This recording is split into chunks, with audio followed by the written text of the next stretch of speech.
السلام عليكم ورحمة الله وبركاته. ازيكم يا احلى متابعين في الدنيا كلها؟ يا رب تكونوا بخير. وحشتوني جدا جدا. النهارده بقى جايبه لكم فيديو جميل حلو قوي وكله افكار واقتصاديه كده، ومش هتكلفك غير 10 جنيه. مش هتكلفك غير 10 جنيه. بس لو اول مره تشوفيني متنسيش بقى تدوسي اشتراك وفعلي الجرس على الكل عشان يوصلك كل جديد. ومتنسوش بقى اللايكات الحلوه الكتير والكومنتات الجميله اللي بتشجعني وبتفرحني. احنا لو جالنا ضيف على غفله واحنا مش عاملين حسابنا بيبقى الوضع محرج جدا جدا جدا. وصراحه الموقف ده بيبقى رخم. هي ممكن يكون جار، ممكن يكون حاجه يجيلك كده فجاه وانت مش عامله حسابك في حاجه.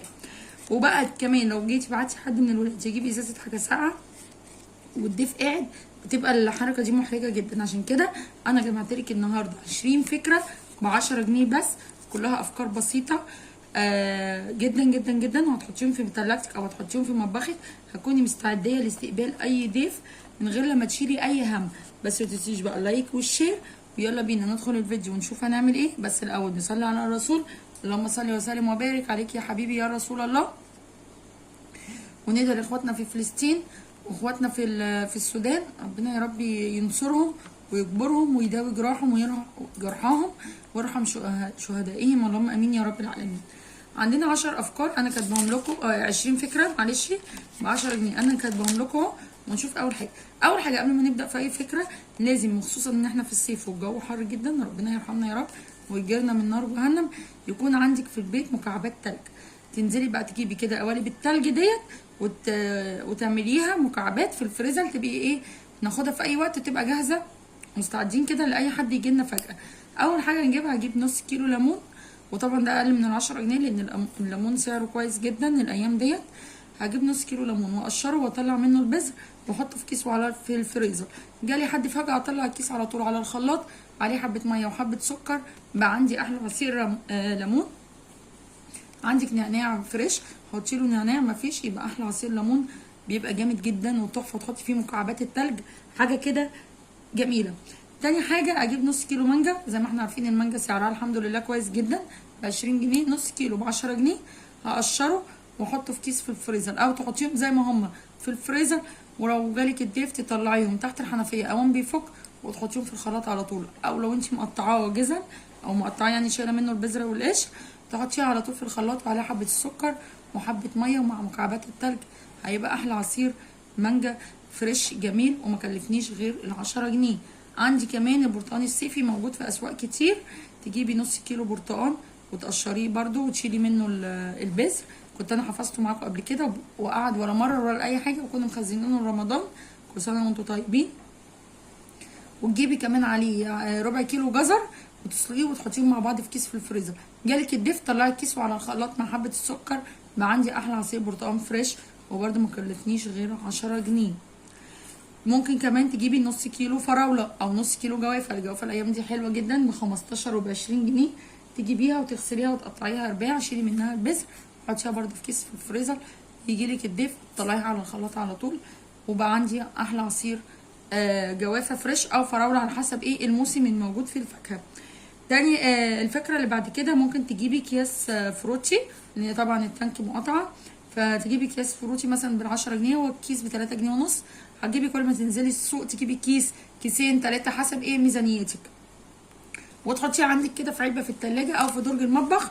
وحد جالك تروحي مطلعه الكيس على طول وضرباه بحبه السكر في الخلاط، وحاجه تحفه وبقى جميل. ده لو ما عندكيش فاكهه ايه طبيعيه.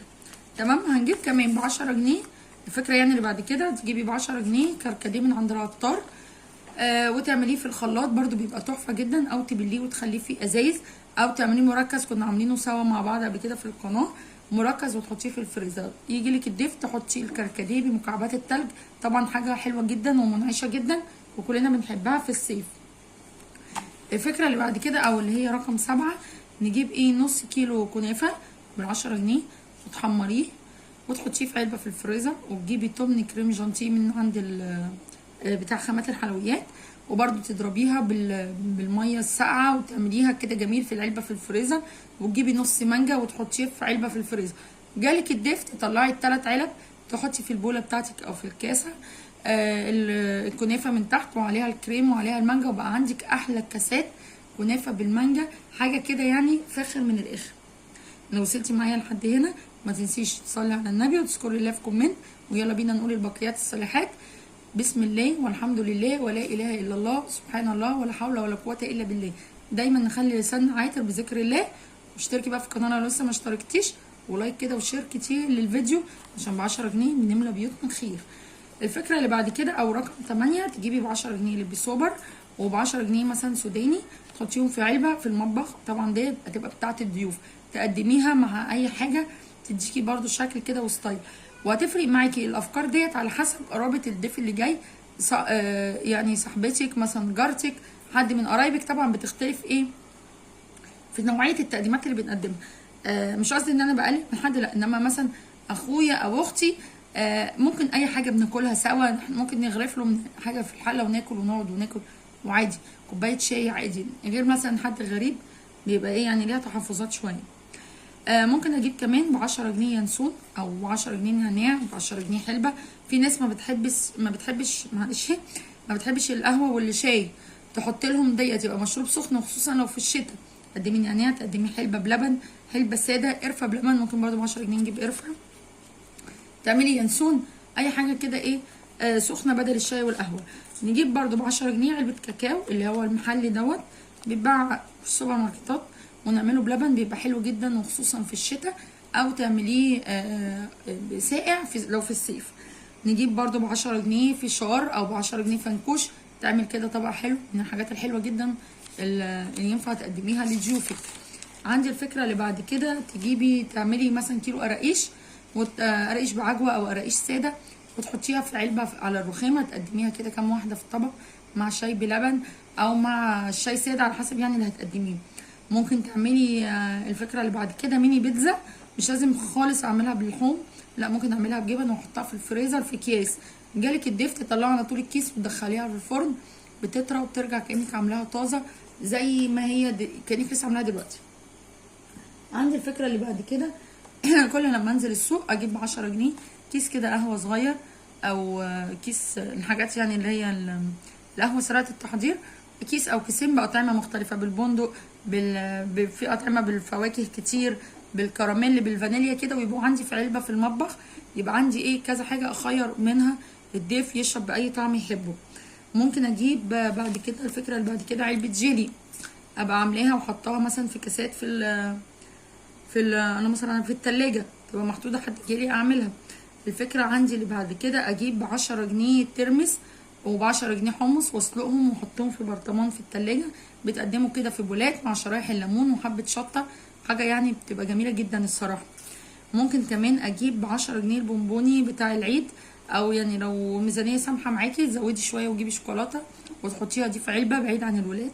طبعا الولاد واولهم ولادي ما بيخلوش حاجه من الحاجات دي، ربنا يهديهم، ودايما يا رب بصحه جيده، ودايما بياكلوا ودايما بيلعبوا ويمرحوا، وربنا يسعدهم ويفرحهم. فدي تبقى في علبه محطوطه في المطبخ. دي بتاعت الضيوف معروفه، اقدم برضو منها. ممكن اجيب كمان علبه نسكافيه اي نوع، طبعا نسكافيه مقاطعه، في انواع كتير، في مصري كافيه، في علي كافيه، اي نوع من الانواع تبقى موجوده عندي. اعمله بلبن سخن لو في الشتاء، اعمله ايس كوفي لو في الصيف ساقع كده بمكعبات التلج. لو عندي صوص كراميل يبقى تحفه زي شغل الكافيهات بالظبط. كل الافكار اللي انا بقولها لك دي هتبقى في حدود ال10 جنيه، ما عدا طبعا النسكافيه هو اغلى شويه. ممكن كمان اجيب 10 جنيه نص كيلو لبن او ربع كيلو لبن على حسب المنطقه اللي عندك والاسعار اللي عندك ايه، واعمل بيها رز بلبن. اجيب كاستر، اعمل مهلبيه واحطهم في كاسات في التلاجة، مثلا كل اسبوع اعمل مره حاجه من دولت. عدى كام يوم ومحدش جه، خلاص دي من انا والشيفه بقى للولاد. الفكره الاخيره معايا ممكن اجيب ب10 جنيه قمح بليله، اعملها جاهزه تماما واخلصها خالص واشيلها في الفريزر في اكياس صغيره. الضيف جالي اطلع الكيس احطه في كسرونه كده صغيره مع حبه اللبن، وبقى عندي احلى مج بليله سخنه جميله باللبن وبالسكر، وخصوصا لو في الشتاء حلوه جدا جدا مشروب البليله ومغذي حلو قوي. وانتوا شفتوا معايا قبل كده في القناه انا بشيل القمح ازاي، يعني انا بخليه جاهز من غير ضيوف ولا حاجه، انا بخليه جاهز كده لاولادي، ساعات يبقوا عايزين بليله بروح واخدها وعاملها لهم في ساعتها بيفكوا على طول. دي كانت افكار بسيطه جمعتها لكم 20 فكره عشان ضيف الغفله. يا رب يكون عجبكم ويكون الفيديو خفيف عليكم واستفدتوا منه. تنسيش بقى لو اول مره تشوفيني تنسيش تدوسي اشتراك وفعلي الجرس على الكل عشان يوصلك كل جديد. وما تنسوش بقى لايك والشير كتير، واذكري الله كده في كومنت وصلي بينا على النبي وقولوا لي من اي بلد